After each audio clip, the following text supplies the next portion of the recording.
What is up guys, Karma Medic here and welcome back to another dose. If you're new to the channel, hi, my name is Nasser and I'm now a third year medical student studying at King's College London. Today's video is all about why I study in 4-hour blocks. And I'm not talking about 4 hours of half studying, a little bit of procrastinating and chilling here and there. I'm talking about 4 hours of productive, efficient studying in a row. Now usually when people find out that I study in 4-hour blocks as opposed to 25 minutes or 1 hour, 2 hour, even 3-hour blocks, most of them tell me that's not possible. There's no way you can stay focused for that long. You probably aren't efficient. You're probably wandering in your mind and things like that. But honestly, I genuinely study for 4 hours in a row and I'm motivated and I'm productive and I'm efficient, and I'm going to explain all of that in today's video. I'm going to explain two things. One, why I study in 4-hour blocks, and two, how I study in 4-hour blocks. So let's tackle the why first. When I sit down at my desk over here or in the library in order to study, what is my goal? My goal is to complete as much work as possible, to be as productive and as efficient as possible. Now me personally, when I get into the zone for studying, I don't want to leave that zone. I don't want to get up, I don't want to procrastinate, I don't want to change what it is that I'm doing, because I've already done the most difficult part of sitting down to study, which is to get into the studying mood and zone. And the more breaks that I take or reasons I give myself to get up and off of my desk, that's another opportunity for me to have to get back into the studying zone, which I don't want to do. So generally speaking, when I'm studying for exams, I do 2 4-hour blocks in my day from 9 till 1 and from 3 till 7, and that way I only have to enter the studying mood 2 times, once at 9 a.m. and once at 1 p.m. Now this is the main reason that I personally don't use the Pomodoro timer, because every 25 minutes it's basically giving me an excuse and encouraging me to check my phone or to chill or to get up off my desk or whatever, which is inevitably going to lead to me procrastinating and doing something for longer than just 5 minutes. One thing that I really like about my method of doing 2 4-hour blocks in my day is that I'm done pretty much all the work that I need to do by 7 p.m. Now imagine doing 8 hours of productive and useful work and also being done by 7 p.m. That leaves so much free time in order for you to do anything else that you want. That can be exercise, socializing with friends, playing video games, making YouTube videos, or basically anything. You just give yourself a lot of free time and still do lots and lots of work during the day. Now I understand obviously different studying techniques and timetables and schedules and whatever work for different people. I'm just saying, as far as maximizing efficiency, if you condense all of the work that you have to do into the beginning part of the day, that leaves a lot of hours at the end of the day for you to do whatever you want. Alright, I think I've preached long enough now about why I really like my 4-hour block method.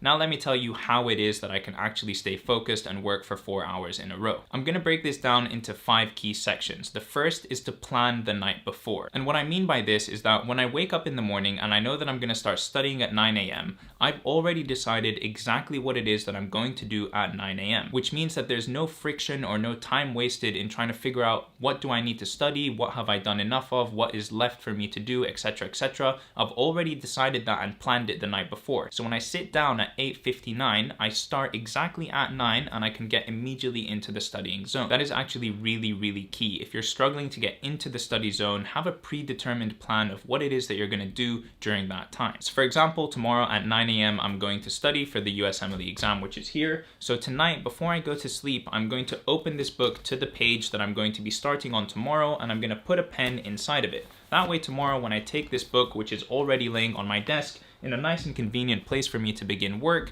I can literally flip open to the page of exactly where I'm going to start. On top of that, you can see on my desktop over here that I'm already going to go down to the video that I'm going to watch tomorrow morning. I'm going to open it and it's going to be ready, just waiting for me to sit down, hit play, and begin work. Section number 2, don't give yourself a reason to get up and away from your desk. Before I start work at 9 a.m., I've already made my cup of coffee, I've gotten a couple of snacks, and I've organized everything around me that I will possibly need in the next 4 hours so that I can minimize the amount of times that I need to get up and out of my chair. The reason that I do this is because every time you get up and out of your chair, you're giving yourself opportunity for distraction and reason for procrastination. For example, if I go to the kitchen, I'll make myself a snack or a drink, I'll knock on my sister's door and ask her what's going on, let's have a chat.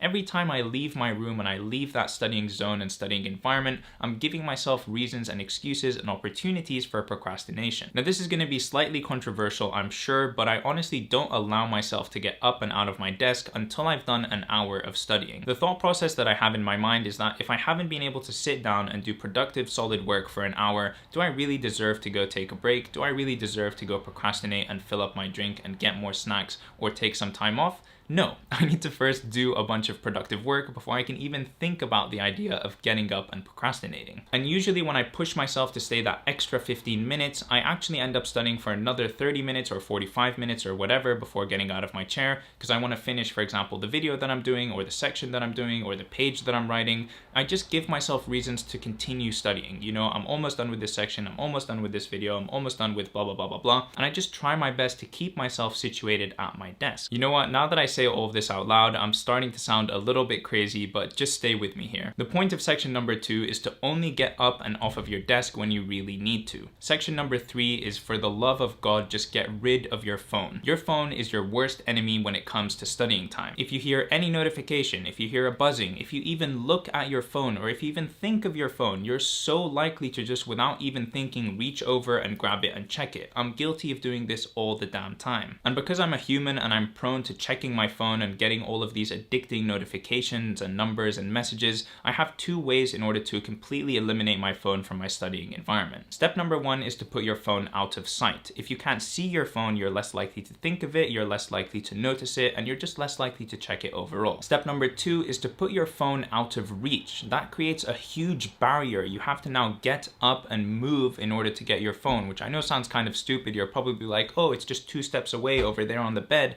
But the truth is, when you're sitting down, any extra effort or friction you give yourself in order to go check your phone, you're gonna do it less often. Wow, I've been talking a lot this video. Alright, section number 4 is about giving yourself rewards while you're studying. Genuinely, no joke, probably what gets me through studying sessions the most is the idea of rewarding myself with either something to drink or something to eat, or going out with my friends, or playing video games or whatever. Just having these rewards that I make for myself that I can only unlock once I've done a certain amount of studying. So for example, like I mentioned before, I literally don't allow myself to go get a refill of my coffee or brew a tea or anything like that until I've done at least an hour of studying. It's just now an ingrained rule in my head, like, dude, you're not gonna have coffee or more tea unless you do more work, so you better get that done first if that's what you want to do. My mentality when it comes to doing 4-hour blocks is very simple.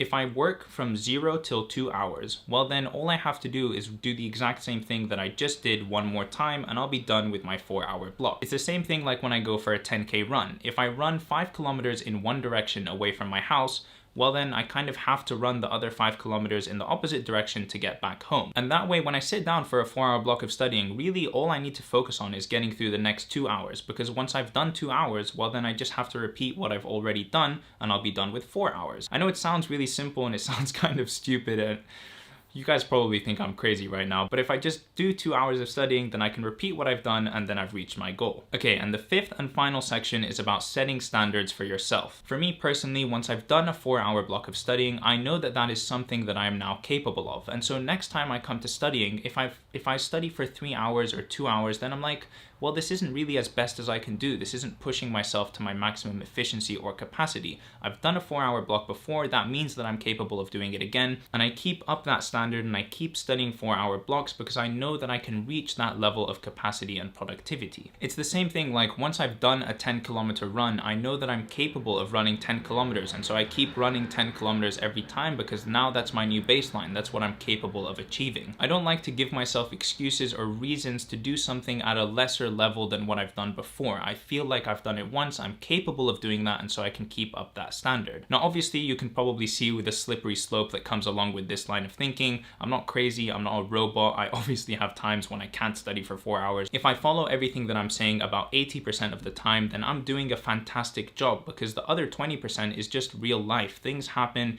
things come up, you need to change and you need to be flexible. But this is my line of thinking, this is my philosophy, and this is what I try to upkeep as much as I possibly can. Okay, and that is it. I hope you guys have found this video useful. I hope you've enjoyed it, and if you did, please do leave a like on this video and subscribe to my channel to see more content from me in the future. If you have any tips for how you like to study or know something that works very well for you and would like to share it with the rest of the community, please do so in a comment down below. I love reading and replying to all of your comments. And that is it for me. I will see you guys in the next video. Peace.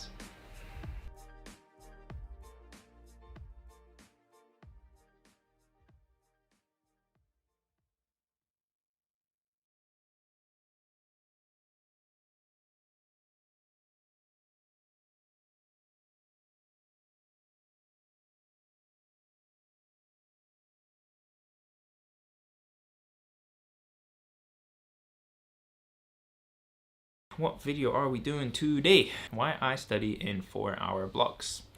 Let's go.